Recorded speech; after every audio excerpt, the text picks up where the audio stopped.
오늘 우리에게 주신 하나님의 말씀 구약성경 역대하 24장 17절부터 27절까지의 말씀입니다. 역대하 24장 17절부터 27절까지의 말씀, 우리 한 절씩 교독하시고 마지막 26절과 27절을 합독하겠습니다. 여호야다가 죽은 후에 유다 방백들이 와서 왕에게 절하매 왕이 그들의 말을 듣고 조상들의 하나님 여호와의 전을 버리고 아세라 목상과 우상을 섬겼으므로 그 죄로 말미암아 진노가 유다와 예루살렘에 임하니라. 그러나 여호와께서 그들에게 선지자를 보내사 다시 여호와에게로 돌아오게 하려 하심에 선지자들이 그들에게 경고하였으나 듣지 아니하리라.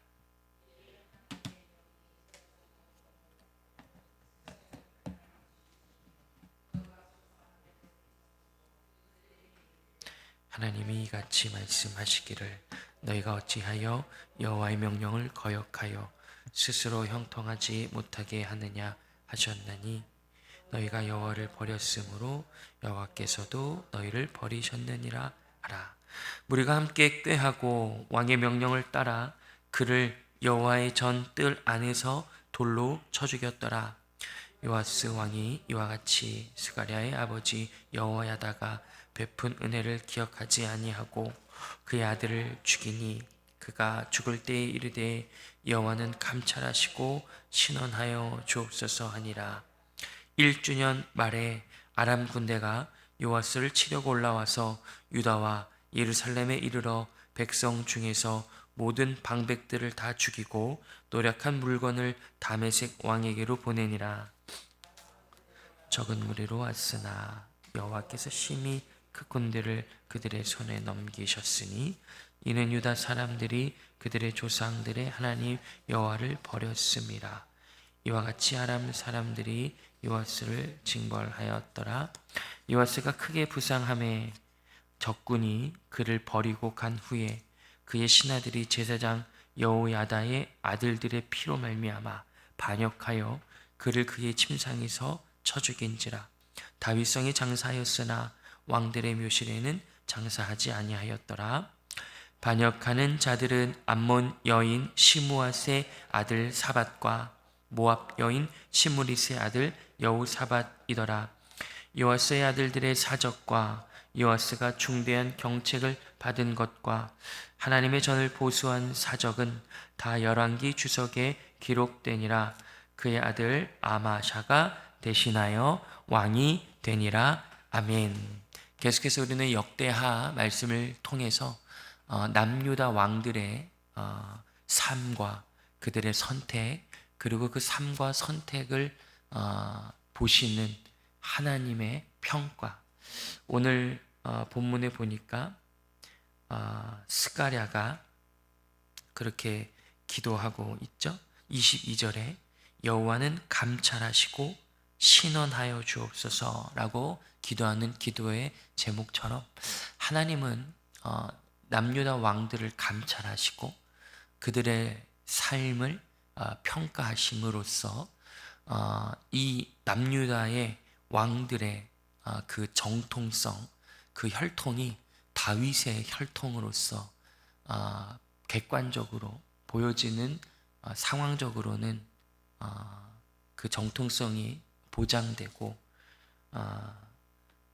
훌륭하나 그들의 삶의 모습이 어떠한지를 명백하게 드러내시면서 하나님의 은혜가 반드시 필요하고 그 은혜 안에서 온전한 판단과 하나님의 말씀을 따라가는 자들에게 하나님이 주시는 복이 무엇인지를 추가적으로 말씀해 주고 계십니다. 오늘 우리가 읽었던 본문을 살펴보면 17절 말씀에 이렇게 우리가 읽었던 본문의 내용을 시작하고 있습니다. 17절 말씀을 함께 한번 읽어보겠습니다. 시작.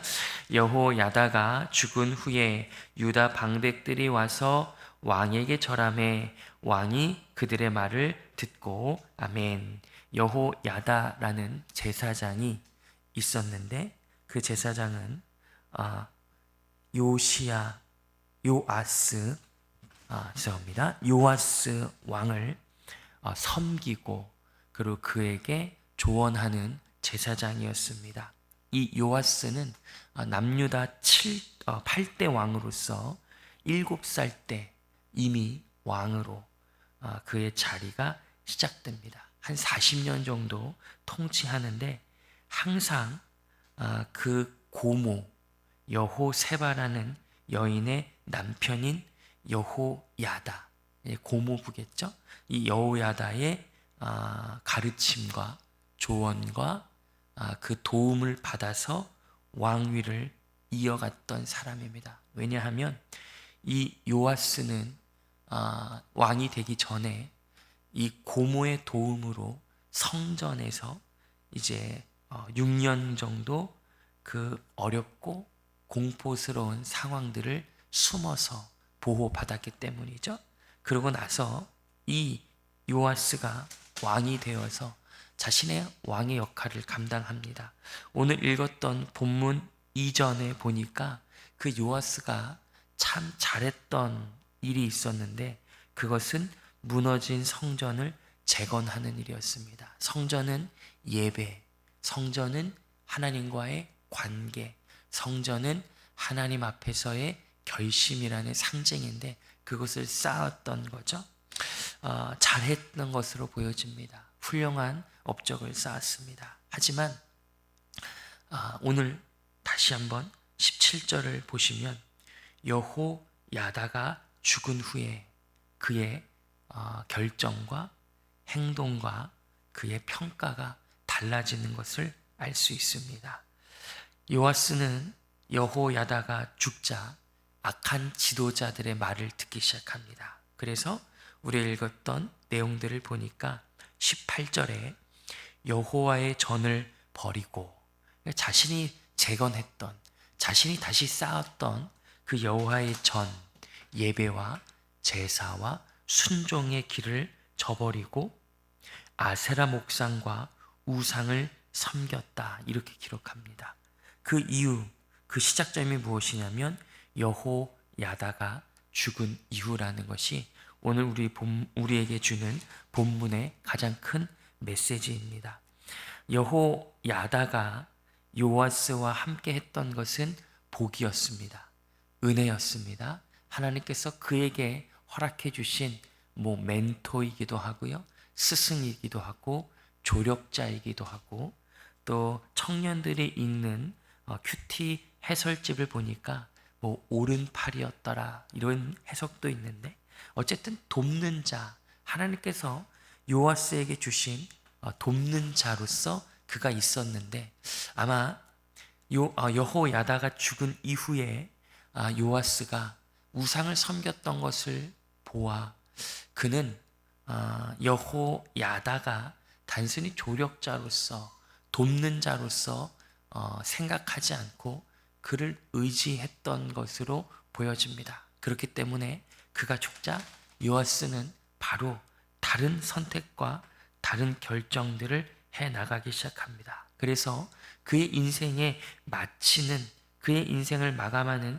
상황들을 보니까 하나님께서 아주 적은 아람 군대를 사용하셔서 요아스를 치시죠. 그리고 요아스가 부상을 겪고 침대에 누워 있는데 25절에 보시면은 요아스가 크게 부상함에 적군이 그를 버리고 갔다. 그죠? 죽일 필요도 없었던 거죠. 적군이 그냥 그를 버리고 갑니다. 그러자 그의 신하들이 제사장 여호야다의 아들들의 피로 말미암아 반역하여 그를, 요아스죠, 요아스를 그의 침상에서 쳐 죽입니다. 쉼을 얻어야 하는 자리, 왕의 침상. 감히 왕의 침상에 누가 오르겠습니까? 그죠? 적군이 버리고 간 왕을 그 사람들이, 아군, 그들이 침상에 올라와서 그들을 쳐 죽입니다. 다윗 성에는 장사하였으나 왕들의 묘실에는 장사하지 못했다. 그러니까 왕들이 묻히는 곳에 묻히지 못하는 그런 안타까운 인생의 결말이 이제 보여지고 있습니다. 신실하듯 보였던 요아스가 이제 변했습니다. 하나님을 떠나고, 그리고 오늘 본문 말씀 중앙에 보시면 스가랴라는 예언자도 죽입니다. 죄를 더한 요아스는 결국 모든 사람도 잃고 신앙도 잃고 생명도 잃게 됩니다.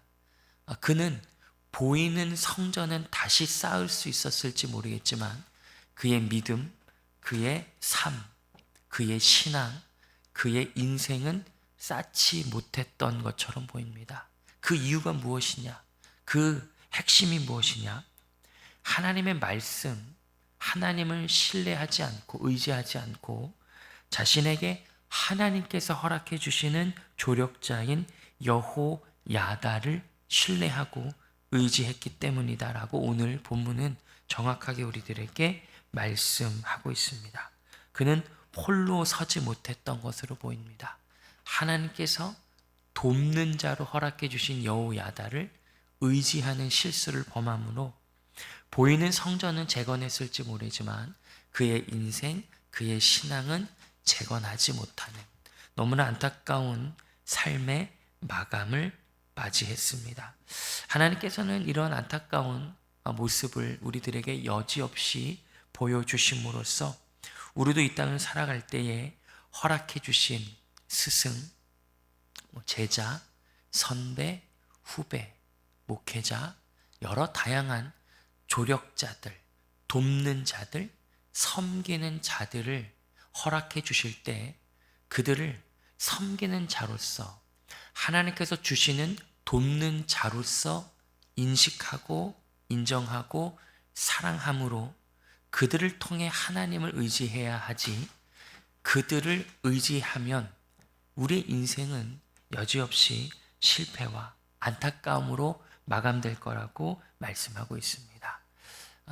개인적인 이야기라 조심스럽습니다만 중학교 1학년이 되어서 중등부로 올라가게 됐습니다.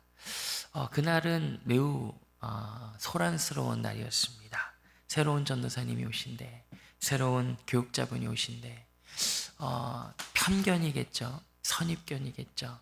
당연히 을의 남자 전도사님, 남자 목사님이 오실 거라 생각했던 저희와 기대한 달리 머리카락이 긴 여성 전도사님이 오셨습니다. 근데 아주 몰랐던, 아무것도 몰랐던 제가 중학교 1학년이 뭘 알겠습니까? 맨 앞에 앉아가지고 선배들이 중학교 1학년은 맨 앞에 앉아야 된다고 해서 맨 앞에 앉아 있었는데 설교를 시작하기 전에 전사님이 기도를 하시는데 조심스럽습니다. 아주 조심스러운 말씀입니다만 그 어린아이가 듣기에도 이 전도사님 기도가 다른데 이런 마음이 들 정도로 아주 탁월한 분이셨습니다. 매료됐습니다. 빠져들게 됐습니다. 그때부터 나도 저렇게 살았으면 좋겠다는 생각이 들었습니다. 하나님, 저는 그 분을 저에게 하나님께서 허락해 주신, 저를 섬기러 보내주신 사역자, 조력자라고 생각했습니다. 그리고 지금도 그렇게 믿고 고백합니다. 중국에 대한 마음을 갖고 있는 분이셔서 늘 중국만 말씀하셨고 중국의 선교사로 가셨습니다. 저는 그분을 따라 신학을 하게 됐고 여지없이 부족하기 짝이 없지만 말씀을 전하는 그분 따라 살고 싶은 마음에 이렇게 쭉 가고 있습니다. 어느덧 의지했던 것으로 보입니다. 그래서 5년 정도 그리고 더 긴 시간 정도 떨어진 삶을 살게 되었고 어느덧 저도 제 나름대로의 위치와 역할을 감당하고 청주에 그분이 계시는데 이제 1년에 한두 번 추석이나 설날이나 스승의 날 정도만 전화를 드리고 안부를 묻는 그런 관계가 되었습니다. 제 이야기여서 조심스럽지만 오늘 함께 예배하는 모든 성도님들도 하나님께서 허락해 주신 스승, 멘토, 선배, 목회자들이 있으실 겁니다. 감사한 일이죠. 어떻게 없을 수 있겠습니까? 반드시 필요한 역할들입니다. 하지만 그들을 섬기고 사랑하고 감사로 관계 맺는 것이 중요하지고 그들을 의지하는 순간 우리는 여지없이 하나님을 버릴 수도 있다라는 정확한 경고와 메시지를 저희들에게 주고 있습니다. 스가랴가 오늘 그 메시지를 한 거죠. 스가랴가 찾아와서 요아스에게 따끔하게 충고합니다. 뼈아픈 진단을 합니다. 근데 그거 듣고 싶지 않았던 거죠. 그를 죽이는 거죠. 그 모든 상황 속에 그의 인생이 와르르 무너집니다. 자기가 재건했던 성전은 튼튼히 서 있을지 모르지만 자신의 인생이 완전히 무너져 버리게 되는 거죠. 이 무너진 인생, 이 무너진 신앙을 세우는 두 가지 기둥, 우리 인생을 세우는 두 가지 기둥은 따뜻한 위로와 그리고 뼈아픈 진단이라고 여겨집니다. 우리는 하나님의 말씀을 들을 때에 스승의 메시지, 목회자의 권면, 직분자들의 안내를 들을 때에 따뜻한 위로를 듣습니다. 와, 감사합니다. 하지만 뼈아픈 진단의 말씀은 이내 거절하기 일쑤입니다. 오늘 하나님께서 우리가 신앙을 잘 세우기 위해서는 우리들에게 보내준 조력자를 사랑하고 섬기고 그들을 의지하지 말고 그들을 통해 하나님을 의지해야 한다라고 말씀하시는데, 그 상황 속에서 가장 우리가 중요하게 여길 것은 그들을 통해서 주시는 따뜻한 위로만이 아니라 뼈아픈 진단도 받아들여야 한다는 것이죠. 병원에 가는 이유는 한 가지입니다. 위로를 받으려고 병원에 가지 않습니다. 병원에 가서 그나마 다행이네요. 그나마 다행입니다. 그나마 지금 이 정도나 다행입니다. 더 건강하세요. 이런 말 들으려고 병원에 가지 않고 뼈 아프지만 정확하게 사진을 찍고 정확하게 진단하여서 자를 건 자르고, 그죠? 고칠 건 고치고 신경 쓰지 않을 건 신경 쓰지 않기 위해서 병원에 갑니다. 뼈 아픈 진단을 받기 위해 병원에 가는 것처럼 우리가 신앙을 쌓아가기 위해서는, 믿음을 채워가기 위해서는, 믿음의 진보를 이뤄가기 위해서는 하나님께서 허락해 주시는 조력자들, 섬기는 자들을 사랑하고 그들의 조언과 위로를 받아야 할 텐데, 우리는 선별하여 취할 것은 취하고 버릴 것은 버릴 때가 있다라는 우리들의 어리석은, 우리가 조심해야 되는 모습을 말씀해 주고 있습니다. 오늘 이 말씀을 우리가 함께 들음으로써 여러분들에게 하나님께서 우리 모두에게 말씀하십니다. 우리에게 허락해 주신 조력자를 의지하지 말고 그들을 감사함으로 하나님을 의지하는 방법으로 그들을 대하고 관계 맺고, 그리고 그들의 관계 속에서 하나님께서 주시는 따뜻한 위로와 뼈아픈 진단 모두를 받아들이는 믿음으로써 살아낼 때에 요아스가 실패했던 자리로 가지 않고 예수 그리스도가 승리하셨던 우리의 삶이라는 성전을 세우시는 그 자리로 가게 될 거라고 약속하십니다. 오늘 이 말씀을 들으시고 마음에 새기시고 겸손한 마음으로 우리에게 허락해 주신 조력자와 섬기는 자들을 허락해 주신 하나님께 감사함으로 의지하시고, 그리고 그 상황 속에서 우리에게 주시는 따뜻한 위로와 뼈아픈 진단 모두를 받아들임으로써 우리의 신앙을 아름답게 세워가시는 우리 모두가 되기를 주님의 이름으로 축복합니다. 기도하겠습니다. 하나님 아버지, 우리는 이 땅을 살아가면서 주님을 의지하고 싶지만 주님이 허락해 주신 돕는 자들, 섬기는 자들을 의지하고자 하는 실수와 어리석음을 범할 때가 많은 것 같습니다. 하나님, 정신 차리고 하나님을 의지할 수 있도록 우리에게 은혜를 베풀어 주시고, 하나님을 의지하도록 허락해 주신 섬기는 자들, 조력자들을 감사와 사랑으로 대함으로 그들이 우리에게 주는 위로와 진단의 말들을 믿음 안에서 받아들이는 용기와 담대함을 허락하여 주옵소서. 감사드립니다. 예수님의 이름으로 기도합니다. 아멘.